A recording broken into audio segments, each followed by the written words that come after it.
I don't know why dumb calendars can carry such stress. Yeah. I need to try to get better about that and not worry about what day of what month or what year it is.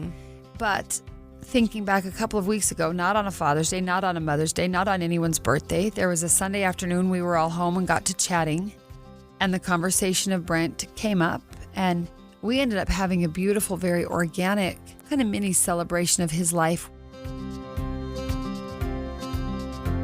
Welcome to another episode of Relentlessly Resilient, presented by Miki Couture, a weekly podcast where people share real-life experiences and the tools they've developed to move forward and live their best life.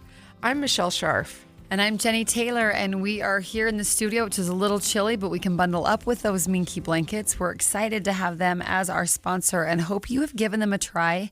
If you're listening and still haven't had the opportunity to hold a Minky in your hands, can I just guide you, if you're local, to the outlet store? Quick little pro tip, they have blankets that are up to 70% off regular retail price. Wide variety of sizes, fabrics, colors, and everything. And they very often run deals. For example, buy this size, get that size free. Buy one, get one at half price or something like that. So go check out at the Ogden Business Depot. If you just Google the Minky Couture Business Depot outlet store, you will really be able to stretch those dollars even further than the beautiful Minky fabric stretches. That's awesome. We are going to have a co-host chat today. I think we're in the month of May. We've had Mother's Day. We're coming up to Father's Day, and some of those days can be difficult for the living. They can also have an added layer of complexity if the person being celebrated is no longer here. Yeah. So what do you do for Brent on Father's Day?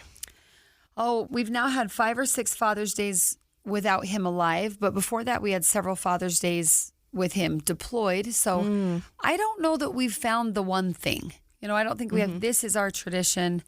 I try to let the kids take the lead to the degree that they want to and are willing to. Usually one, I guess, tradition that we do have even before we lost him, but when he was not at our home for Father's Day, lots of pictures and memories. And I think to me that's a positive way to celebrate rather than sitting kind of in that grief or that loss of he's not here, or on Mother's Day maybe grandma's not here or something. Sometimes I'll literally just go through my phone, find a bunch of pictures, print them at the local pharmacy for, 10 cents a 4x6 print, and just go through them because each picture kind of sparks the memories. Sometimes it's hard to sit down and say, let's just share memories of Dad. Maybe I can't think, or I get into that sadness. But the photos hard, right? help. Yeah, it's hard when you kind of like come up with something or tell me your memory the pressure of Dad. Of like this perfect memory that taught all the life lessons that doesn't really exist. Right. But silly pictures, goofy moments. Here we are at Lagoon. Here we are just in the backyard, or that one time XYZ happened. And I have found that the memories can flow through the pictures, and then the conversation can come with the memories. Yeah. So that's one idea. So Brent was a real person. I just want to ask you this question. Does sometimes in that positive, like looking at these pictures, does sometimes the conversation goes to, oh, I remember when I made Dad so mad? Yeah. And I think that's good. Yes. I hope you agree with me. Yes, 100%. If you don't agree with me, that's fine. But I hope you agree with me. We've talked about that a lot. Long before Brent was this hero, or I joke before he was a brand, he was a person, and he was an imperfect person. He was a wonderful person. But there are memories of, I remember, he loved his farm, his garden. He called it the mini farm. And I killed it. I wish people could see your hand over your head. Oh, it's so terrible. I know. Can you I see hear the memory emotion coming. in my mind? I see the weight. I killed that farm so dead. I did not mean to. The year he was deployed, I killed it so dead. And we hadn't lived in the house. Our house had flooded. We were in temporary housing. I tried to get back over to the house to water and take care of things, but I didn't. And I was terrified. He came home in August on leave for 2 weeks, and I was so worried. I mean, really, I was happy to see him, but terrified he was going to go out in that yard and be upset with me, or spend the whole 2 weeks out there trying to fix what I'd killed. And I think he knew better and just kind of stayed away from it, because 2 weeks wouldn't have done. I mean, by August, your plants are dead and there's little to do. I will admit, and this is maybe a true confession, I remember when I got the news that he passed away, one of the emotions I felt in the middle of everything else was a relief that I wasn't going to be in trouble for that darn farm. Yeah. But then the weight came back the next year and the next year, as I'm just not a gardener. It's not my pastime. It's not my skill set. I don't have the time for it. It's not at all. So when we see pictures of the mini farm, we laugh and we share memories of, I know the intent for him. I know how he felt grounded in the dirt. He enjoyed it. He also wanted to teach the kids to work that way. And I have still to kind of let myself let go of some of that 5 years guilt. out, and you're still kind of like, the the guilt-ridden. There's Like, a window. I know I'm letting Stop. you down. I know There's I'm letting you down. So Brent. bad. There's a window from my master bathroom and from my laundry room that looks straight at that mini farm, and I'll admit I just have to keep. Well, Jennie, I blind have a down. story that's even I'm worse than that, sorry. but I don't even know if we dare air it because John loved to farm as well, which is why I just I know they're think best friends up there. I really do think that I they're can't together. wait to I meet did have them a having spiritual met each moment other. where I felt like Brent was there when John passed shortly after. And There's a mini farm in heaven. And I just think how we came across paths, I think in part is due to them. But anyway, John loved to farm. He was raised on a little ranch, 10-acre ranch. They had goats and chicken. They were FHA kids, the whole thing. Well, John had chickens on our property in Layton. And I don't think you're supposed to have this many, but we had like between 12 and 18. It's a lot of chickens. A lot of chickens. We had a huge coop for it. He kept it really clean. He was really good at it. And in fact, the day that John died, I was out feeding the chickens the scraps. And all of a sudden, the chickens go for the food.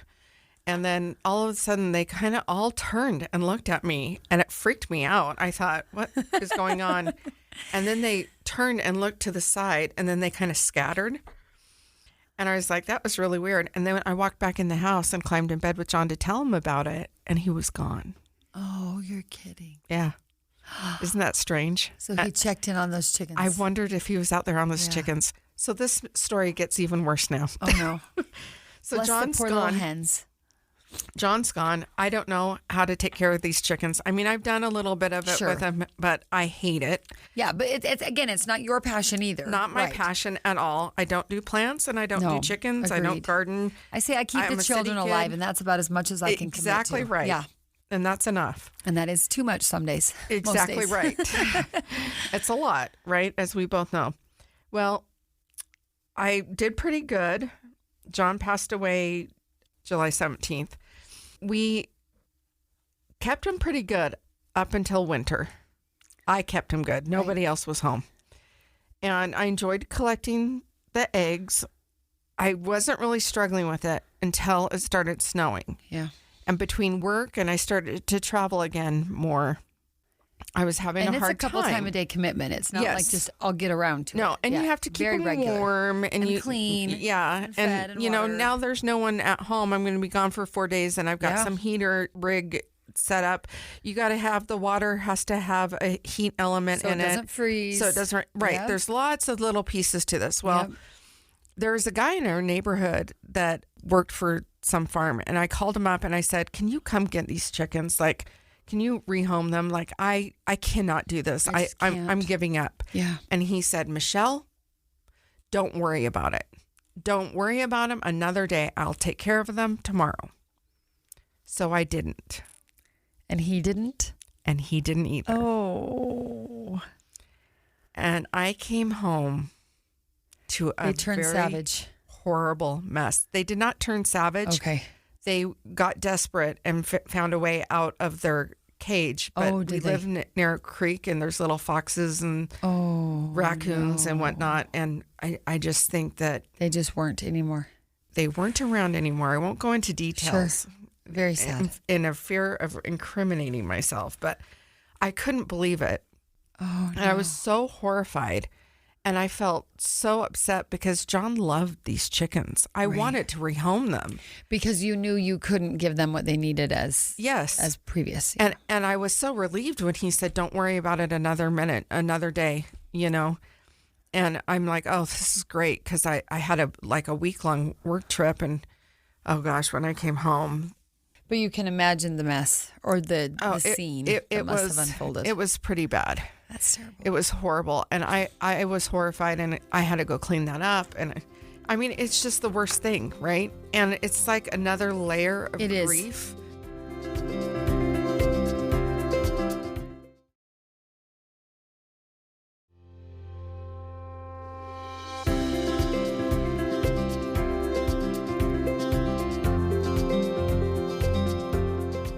and again, you feel like you've let them down, or they, I failed you. I'll admit I felt that with Brent.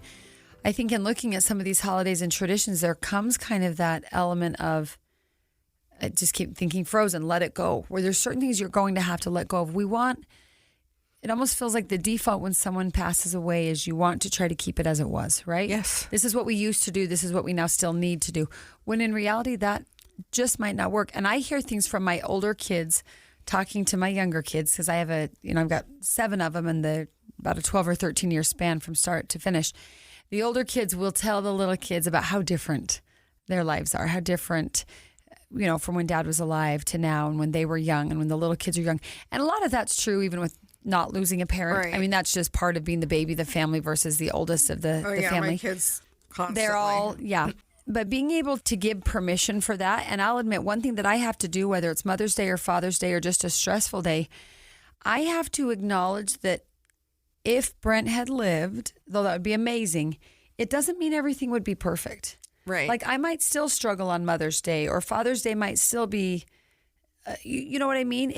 I think in my mind, sometimes I'm guilty of putting all of the stress and difficulty of raising a family onto, because their dad is dead. When in reality, raising a family is difficult. Right. And parent-child dynamics are difficult. Meg's the first to point that out. Megan's my oldest. Obviously, she now has this hero father that in a way is almost idolized. There's no way we know if they'd even like each other. Because Right. guess what? He was very old-fashioned, very conservative. She's much more liberal-minded. Mm-hmm.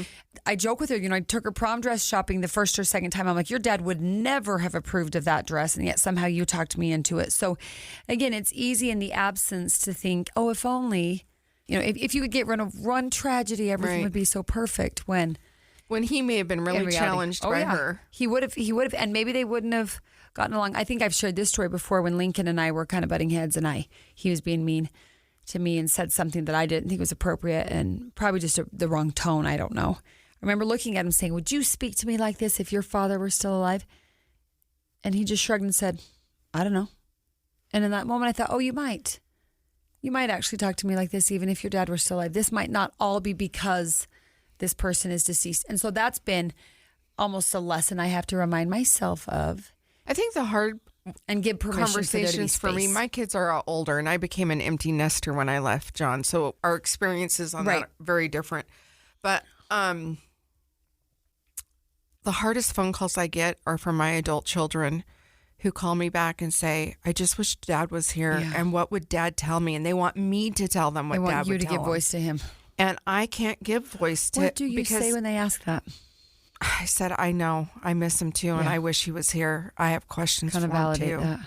I just validate it That's because probably the best answer. I could pretend, I could make something up, but it wouldn't be authentic. Might say, And there are some situations where my daughter is going through some things right now, and we kind of had a moment where we had like a 20-minute banter of, if Dad was here, this is how we think he might handle the situation. Kind of role play Dad. Yeah. I like it. I like it. And it's probably completely not true, but it felt good. But it might give some space. Yeah. I think sometimes with my kids, especially again my older ones that are making decisions about what's after high school and young adulthood is looming. We're still on the younger side of that, but getting there. And I'll encourage them to say, you figured this out with Dad. I believe he still exists. I can't see him. I'm not saying you can talk to dead people necessarily, but there will be some times when I'll say, what do you think Dad might say about this? Or what advice might Dad give you? Or if you could talk to Dad, what might that look like? And maybe there is, whether it's a banter or just a connection that could take place. Obviously, we have no idea of fact checking it, right? But it might feel, like you said, it feels good. No, I think there's some elements like memories or how they handled things in the past that might give you indication or a clue how you think that they might handle something, or you think that they might have some thoughts on something that what they might be. This type of response.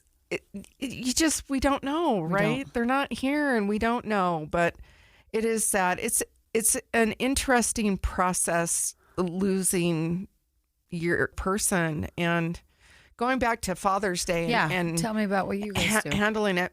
I haven't really ever celebrated Father's Day since he's gone. And, honestly, my grief that first year or two, I don't really remember a lot of what I did. Well, that's right around his death anniversary as well, because he was really sick at the end of June. He passed away in the middle of July. That is that time where we all know our minds and bodies, whether you think about it intentionally or not, you kind of feel those anniversary dates in your in the marrow of your bones. And I don't really recall. I don't know if that's a blessing or not, but for me, I think I have a son that's a father. And for me, I think this year I'm just going to, do something kind for him. And John was their father, right? So that's really left up to them to manage. And my kids are adults, so it's a little different. I heard raising your kids in the house and acknowledging that day is a little bit different.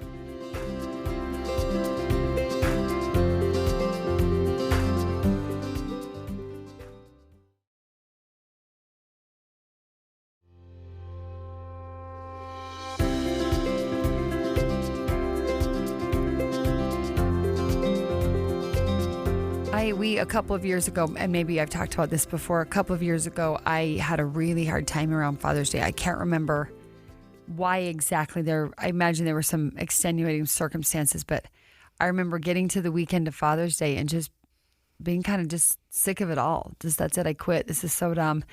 And kind of getting in that headspace of expectations about what Father's Day should be. Maybe feeling a little sorry for myself that my dad died when I was a kid. Now my husband's dead and my kids don't have a dad. You've got some real trauma around that. And it was interesting because I literally ran away from it, which I'm not usually a runner awayer.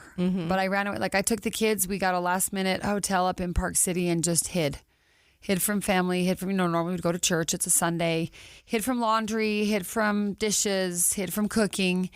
And it didn't necessarily make it easy. Like, it's not like doing those things made it so that weekend was awesome. Right, because you can't hide from emotion. I did kind of, well, it's the same sad you, right? Yeah. There's an Adam Sandler skit on Saturday Night Live. If you haven't seen it, it is hilarious. My cousins and I reference it regularly. It's the same sad you. But I think that's the lesson I learned. I thought I could run away from it. I thought the weight of it was, being at church with every other kid with their dad, or being at family dinner with all the dads, or when in reality, I just had to say, I don't really like this day. And I have to try to not let myself get too bogged down by whatever fabrication it is of that day. But then I have to remind myself, Brent didn't believe in what he called made up holidays. I'm using little air quotes, the made up holidays. So it's not like we had these giant Father's and Mother's Days celebrations before we lost him. Yeah. So it's I'll admit I could do better. This Mother's Day that was just yesterday, I'll admit I was just tired. We have a crazy couple of weeks. May's a very busy day if you've got kids in school and end of year recitals, and I'm the PTA president and all these things. And then my grandfather passed away kind of unexpectedly in the middle of that. And I remember waking up and I didn't really care that it was Mother's Day so much. It wasn't like I was upset about that or anything. I just thought I'm just tired. And I just wish there were a way, and I need to be better at this. Maybe I don't need to run away to Park City and go do a bunch of things. Can I just run away for a day and just not do XYZ? That's what I'm not very good at. So maybe as Father's Day approaches, but I will say last year we did much better. After the couple years ago was kind of an ugly day where I thought I could run away when really I just took the grumpy with me, which didn't help. And so we were more proactive. We did print the pictures, but I had heard something from some other, probably Instagram mom, where she said, ask your kids what they would like it to look like. Hey guys, Father's Day is coming up. Acknowledge it's probably maybe a difficult really day. Like you said, for it's them their to acknowledge. father. It's, right. And I can't remember what their answer was, but I think whatever they decided is what we did. And again, I have age span, right? So I have a 6-year-old to a almost 19-year-old. They're not going to grieve and mourn and celebrate Father's Day the same way. So I think we came up with a few ideas, which included the pictures. I think we had some of Brent's favorite food. I think we went to the cemetery. And then I think we kind of made a game plan, which I do better with a plan than just waking up and kind of the anxiety of it. We kind of made a game plan, and the idea was anyone can join any or none or all of the game plan. So those who wanted to go to the cemetery, we're going to go to the cemetery. I'm not going to force you to go to the cemetery. Those who want to maybe share some memories and look at pictures of Dad, great, we'll share some memories. those who love Dad's favorite candy, I think I got most of him on some of the candies because he was a candy connoisseur. But I did a better job last year of not, for one, I did have a plan, but within that plan, it was very optional because that was better for me and for them to not say, okay, here's how we're going to celebrate Father's Day and it's going to look exactly like this, because it never will. Yeah. And just kind of celebrating, but thinking back a couple of weeks ago, not on a Father's Day, not on a Mother's Day, not on anyone's birthday. There was a Sunday afternoon, we were all home and got to chatting, and the conversation of Brent came up, and we ended up having a beautiful, very organic kind of mini celebration of his life where I was able to share with the kids some of the memories and experiences that happened immediately after he died, that they were there, but they were little. Even the older ones were little, and the little ones were really little. But it wasn't because it was on the calendar. It wasn't because we scheduled it. It wasn't a certain day telling me I have to talk about Brent today. It was just very organic. And I remember that evening thinking that was beautiful. Yeah. That was. And so it's just so hard. I don't know why dumb calendars can carry such stress. Yeah. I need to try to get better about that and not worry about what day of what month or what year it is. Because those organic moments of celebrating Brent, even with some of the hard of, I don't know if we would have agreed, for sure, politics. Oh my goodness. I can't tell you how many times we've wondered, COVID, Trump, everything, where would Brent land? I'm not sure I want to know. Just giving ourselves as a family permission to remember and celebrate in different ways from one year to the next and from one person to the next. And that's easier said than done. And sometimes maybe I just need to run away and take a nap. That's probably what I should put on my calendar for next year's Mother Day. Just take a nap. That just forget and maybe take that's, a nap. You know, I mean, what a gift for a mom to have a break, right? The whole idea of like breakfast in bed or whatever, like the day for the mom to not cook, not clean, to not do all the mom things. To not have to mom. Yeah. And so maybe next year you can plan with your kids, like, I need a day for me and I want it to be on this day and I want this to be my gift. Yeah. And maybe the older kids can watch the younger kids and you can get a whole time away and a little bit. You know, that whole concept of, what's the Adam Sandler quote you just said? Same said you. Culture, history, spaghetti. These are the things of a boot country called Italia. Hello, I'm Joe Romano of Romano Tours. For 2 generations, my family has provided high-quality tours of Italy to people from all over the world, but mostly Long Island and Jersey. We saw all of Italy in a bus, okay? We ate every day. Incredible. Yeah, I got to look at the Pope, and he even told me happy birthday. Thanks Romano Tours. People love us, but every so often a customer leaves a review that they were disappointed or didn't have as much fun as they thought. So here at Romano Tours, we always remind our customers, if you're sad now, you might still feel sad there, okay? You understand? That makes sense? Our tours will take you to the most beautiful places on earth. Hike the cliffs of the Amalfi Coast. Fish with the nets in Sorrento. Do this, I don't know. But remember, you're still gonna be you on vacation. If you are sad where you are, and then you get on a plane to Italy, the you in Italy will be the same sad you from before, just in a new place. Does that make sense? Same sad you. That's so funny. I want to go look that up. But it's hilarious. I have another saying that I've said for a long time. I remember I had just had my baby. I was in a card shop in Old Town Sacramento, and I was processing some things. And I picked up this beautiful card. It was a gorgeous card, and it said, "Wherever you go." And there's such a wanderlust to me, right? Yeah. And I opened it up, and it said, "There you are." Oh, dang it. Here I still am. And I think exactly about what it that is all the time. And isn't it true?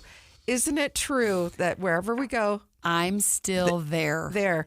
And so I have used that to motivate me to be I gotta get my head back in the game. I can go and I can escape, but I'm still going to be there. Yep. So what is causing me to want to run? Whatever I run away from is still going to be there when I come back. Right. You're taking it with you, actually. Right. So, you know, for me, it's a cue to like, okay, I need to sit down and have a conversation with myself. Yeah. What am I trying to avoid and why am I avoiding it? Yeah. It's not going anywhere. No, it's not going anywhere. I think my dream Mother's Day, I identified this a couple years ago, but I forget every year.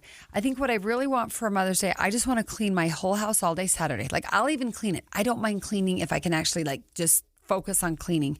And then I want to take everyone out to dinner so the house kind of stays clean and then just go to bed. Yeah. Then I could wake up in the morning and the house might actually still look somewhat clean. I think I'm going to put it in my calendar for next year. Yeah. Saturday, I'm going to block out that Saturday and clean and get it so nice because I care about that.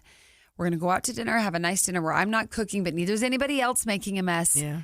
And then I'll wake up in the morning and say, now I'm going back to bed. Happy Mother's Day. Haha. Anyway. I love it. You definitely need a retreat. And that's what I did for my girls this year. I think that's so beautiful. I didn't really need anything. I didn't want anything. But I did give to my daughters who are moms who both have their challenges in their own life going on right now. Yeah. And that was, I actually wanted to mother for Mother's Day this year. So that's what I chose to do. But anyway. Always a great conversation with you, Michelle. I always wish we had more time because you have a lot you can share with all of us to get our heads maybe in a little more positive, safe space. Yeah. Not so much pressure from the outside world. Yeah.